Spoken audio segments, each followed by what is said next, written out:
We talked about the MV Super Veloce 1000 as being possibly a candidate for the best looking bike ever. It's up there for me, even though it is quite busy looking. Yeah, still. I wouldn't say it really was reflected in the comments on that video. Few people saying it's too busy, too much going on. Okay. And so I got a bunch of other recommendations out of the comments. Many thanks to everybody for your contributions. I thought we'd rattle through a few, Tim, and rate them. You got to say whether they're a better shout or worse shout than a Super Veloce 1000. Okay. Number 1, we've got William Fisher. He suggested the Ducati 1199 Superleggera. Yeah, so if you're wondering whether or not I think that's better or worse looking, that for me is better looking. I think that is one of my all-time favorites. I've got to say as well, as soon as I opened that and looked at it, I was like, yeah, hands down. Yeah. That is a winner, or it's got to be up there. I don't know if you can get a price for these at the moment, but it says on MCN's review that on the used market, they're fetching around 48 grand. Yeah. But it is a stunner, and so you can kind of see where your money's going there. Also from Crom One Hell, he suggested the 1198S course. Yeah. Not quite as good, I wouldn't say. No, the Superleggera is better for me. However, this is one of my favourite looking, sort of modern looking sports bike Ducatis. And it is one I've had in my, you know, when you're going through Auto Trader when you've sold a bike and you're like, oh, what can I get? And I found a couple of these and I was like, oh, that's tempting. Not the course version.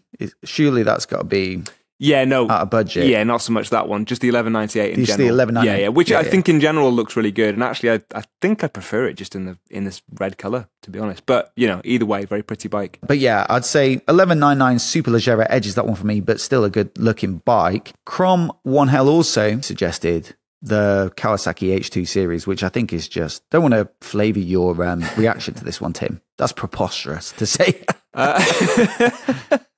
Preposterous is a really good word for that. Yeah, I think I had a slightly less strong reaction to it maybe than you, but yeah, I mean, nah. I want to be as polite as I possibly can, but not. The thing is with the H2s, they are striking. Yes. I get it. Yeah. Like, you if stop you and love stare really at it. modern, yeah, especially like the H2R, there is something just sci-fi levels of wow factor on that bike.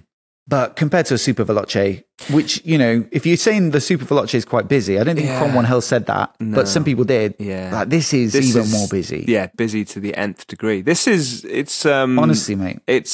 I'm going to say, yeah, garish. It looks like it's sort of the sort of bike that maybe a 10-year-old might draw. Oh, you said you were going to not be too harsh. And all right, yeah, I've gone back on it. I'm rescinding that. I'll take some fire in the comments. I don't mind. I think I do think it does make me sort of stop. And it is the sort of bike where you'd walk over to it because you're like, oh, that is kind of cool. But it's a bit try hard. It's just not as subtle as I would choose. Certainly not as the Ducatis.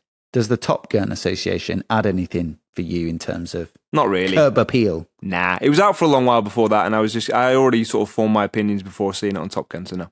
Some people occasionally comment on the channel when we're on together saying you look like Tom Cruise. So that happened. What a compliment! And yeah, I've been using my alias to type those comments. Clearly, appreciate it. Thank you very much.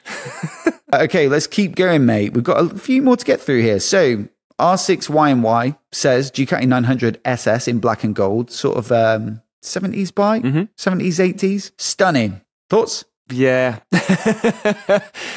Many thoughts going through my head on this one. I think because this is the original, or one of the originals of that shape, I think it owns it better than the MV, because the MV in essence is sort of imitating that breed of bike, right? But with a modern take on it. I see what you're saying, like a modern take on a retro yeah, sports it'd be like bike. comparing an E-Type to a modern Jaguar or something. You know what I mean? Like you've taken the influence from it. You have to side with the original, yeah, or one of the originals. So yeah, probably the Ducati on this occasion.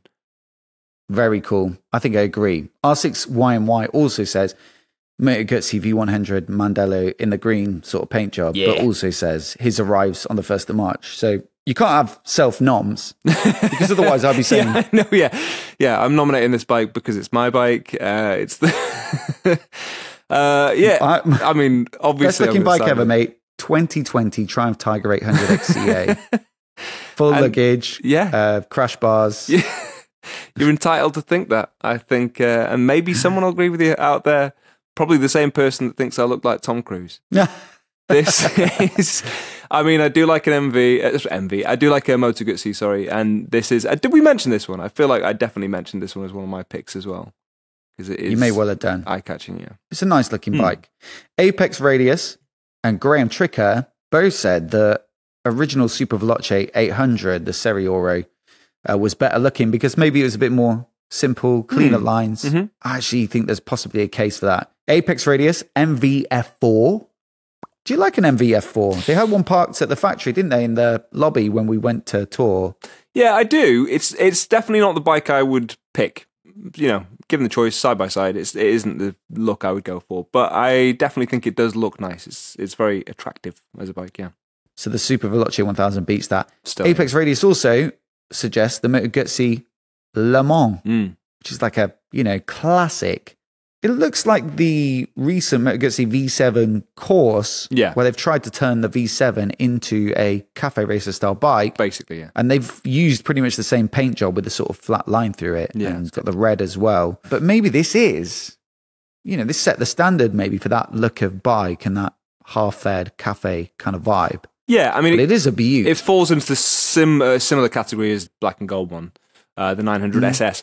I think because it was one of the originals, and I know they are very attractive. I've always thought they did look good, but I think the majority of the ones that I like are ones that have been tweaked and customized, dare I say, because that is a little sacrilegious when you talk about bikes that have pedigree and heritage. You can do what you want to bikes people care less about. That's one way you don't want to go too far, but I've seen quite a few at the Bike Shed show where... In my opinion, I just think they're done really well. As long as it's a high-end custom build and not just somebody's hacking at it in their garage, I think they look better as a custom. Oof. Yeah, maybe. I've been very impressed by those. I remember the exact ones you're talking about from the Bike Shed show a couple of years back. They did look really good, but I'd be happy with either, to be honest. Yeah. But I would say, again, because it's sort of an original, like you say, the precursor to some of these designs, I'll probably go with this one as well. Graham Tricker coming back in with the Bimota DB7 and DB8. Any good sort of sports bike vibe, quite aggressive looking, angles down. Wouldn't say it's quite like a timeless design for me. No. It's an odd one, really. You don't see too many Bimotas. I've seen a couple, but it is a bit of a rare thing to pick up. Yeah. So you're still processing it? Yeah. I think I still prefer the MV on that occasion. I do see the argument for this one, but no, not my taste. Dawit Fikadu says MV Agusta Rush, which is the kind of crazy cafe looking thing. It's built upon the Brutali 1000. It's got a disc wheel at the back. Yeah. It's a striking bike, let's say, but I wouldn't say it's a beaut. I think striking is a really good way of putting it. That disc wheel at the back is very unique. I like that.